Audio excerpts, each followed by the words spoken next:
I'm Christy Schiller, the founder and chairman of K9s4Cops, and we're doing some interviews today with some of our favorite handler teams. And I am with Officer Chris Knowlton from Center Police Department in East Texas. Thanks for coming out. It's been a while since we got to visit and see each other and catch up. Thank you, and thank Elliot, everything for what you guys do in your community.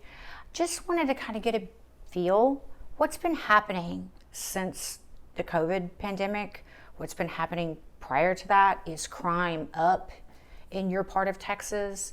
Tell me about the impact that Elliot's made in the past and what it means to you, what he means to you in general. All right, so as far as like the COVID outbreak, we've seen a slight uptick in crime. As it's gone along, more and more time, paychecks for people stopped coming in. So a lot of these people that maybe were on the fence about breaking the law now are committing thefts, turning to narcotics to... Out of necessity.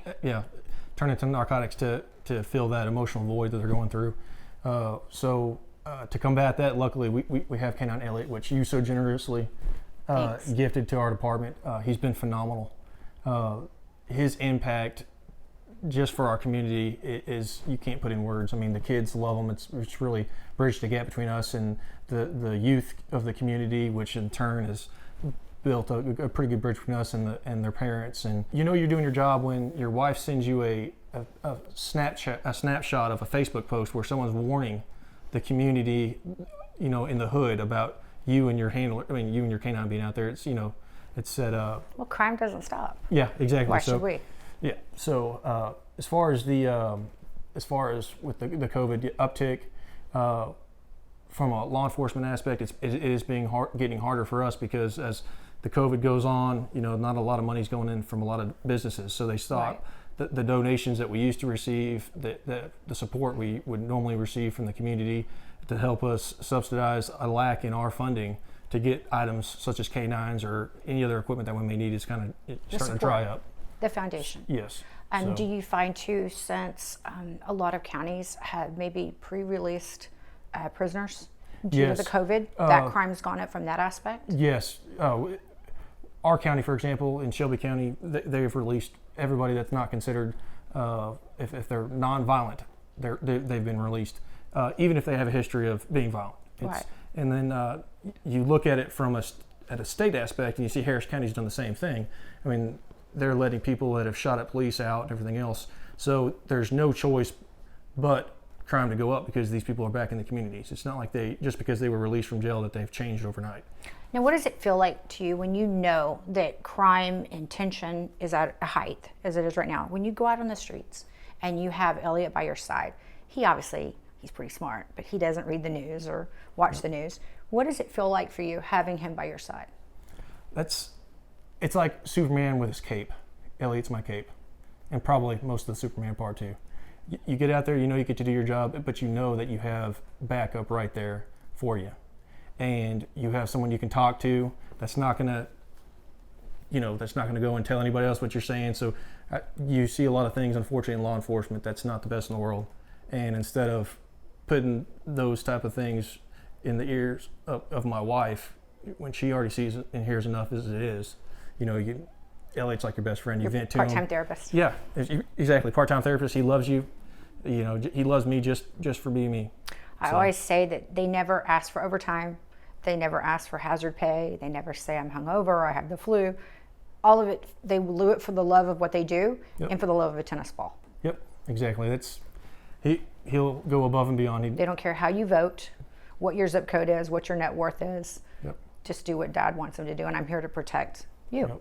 And thanks to you, as long as I get him, you've got him addicted to ice cream. So, so as long as I give him ice cream every once in a while, he's good to go. So. You know, Dairy Queen was kind enough cups, to pup cups.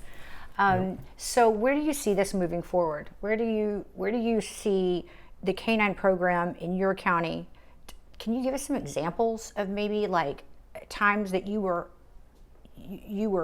happy that you had Elliot with you?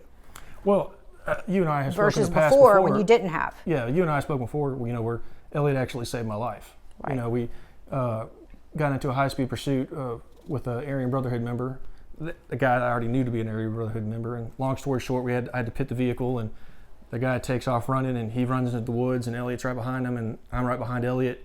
And I didn't know it at the time, but the guy had turned around with a handgun to shoot me, and Elliot bit the gun out of his hand. And that, he saved my life. So, I told you, I think the day that happened, and I even did a Facebook post about it, that if it wasn't for K9s4Cops, if it wasn't for Elliot, I wouldn't be here today. So, for as a $10,000 to $20,000 investment, I think that's worth a life. Oh, are you kidding? That every day you get to take that in the field, and people just don't understand that. Exactly. I was discussing earlier, a lot of these agencies and stuff, they're afraid to look into K9 programs because they start thinking about the cost of it and stuff. But if they actually looked and saw the value of what you're getting in return, right? It's a no-brainer on the decision. K9s. When you walk through town, everybody knows his name. Yes, they know the name. They start conversations. They're happy to see you. The bad guys, they're not excited to see you. It really gives you. It puts you in a position to be successful. So he's named after what NFL player? Oh, so he was gifted by Brian Robinson of the Minnesota Vikings. He was named after Ezekiel Elliott of the Dallas Cowboys. So I don't know that B-Rob's been told that yet, but I can remember saying one day, why did you name your dog after Ezekiel Elliott? And he goes, I never did that. He said he came with a name. Yeah, yep. So, but when you go through town and everybody knows him, from children from 8 to 80, doesn't that make you feel good? Yeah. Again, it makes you feel like that superhero. It gives you a lot of steam, and you know that you're having a positive impact on your community, which it's really hard to do when you don't have tools like a K9, to make that positive influence and have dialogue opened up, and it feels like you're all a bunch of family. The community and the law enforcement, they're all a family. They're working together. It really humanizes the profession. Can you tell us about one of your biggest drug busts? Oh man. Well, yeah. So I'm trying to think of. And you support the DEA and a lot of other counties surrounding you. Yeah. So and State Department. We're not just DOJ. Stuck in the city limits of the center. I've helped Nacogdoches County out. I've helped DEA, DPS, all the surrounding counties and stuff, and not just law enforcement related things. Right. Actually, missing people. Right. We've gone out multiple times, to locate some kids and stuff. One of my biggest busts was like 5 pounds of methamphetamine with Elliot. Another one was 3 or 4 bottles, which doesn't seem like a lot for phencyclidine and PCP, but when the bottles of phencyclidine, when they actually break it down and they sell it, it was about $60,000-$70,000 worth of PCP, and that's actually the truck that my chief drives now, thanks to Elliot. And seeing the drug deal, we go out there, Elliot alerts on the vehicle, and we get the narcotics out of there and stuff. So that's Elliot gets you the probable cause, so you can move probable cause to do the search, and exactly. So not just the community aspect of really building that relationship, but when you're utilizing these K9s and stuff, asset forfeiture really gives a whole new revenue stream for that police department that dog works for. So you can get equipment that you need, like your body-worn cameras or your personal protective equipment that we really worry about now, as far as masks and gloves, things like that. That can all come out of your seized funds. So not only Elliot saved your life numerous times, he's paid for himself. He paid for himself the first day on the job. Yeah. The first day on the job, we had, I think, 2 busts. He started off with a bang, and he hasn't really slowed down. And that's income back to your department. Yes, it comes back to the department. It directly impacts our community, and in return, it impacts the surrounding community as well. Now, when you see a child approach you and Elliot, and I know how much he loves attention and he loves kids and things like that, does it take you back to a time when you were little that you look and you knew you wanted to be a police officer? Yep. And that maybe these children have some dysfunction in their home, or their parents are out of work right now. Oh yeah, and they're wondering, this is what I want to do to save the world when I grow up. Yeah, for sure. Well, you and I have discussed before. I was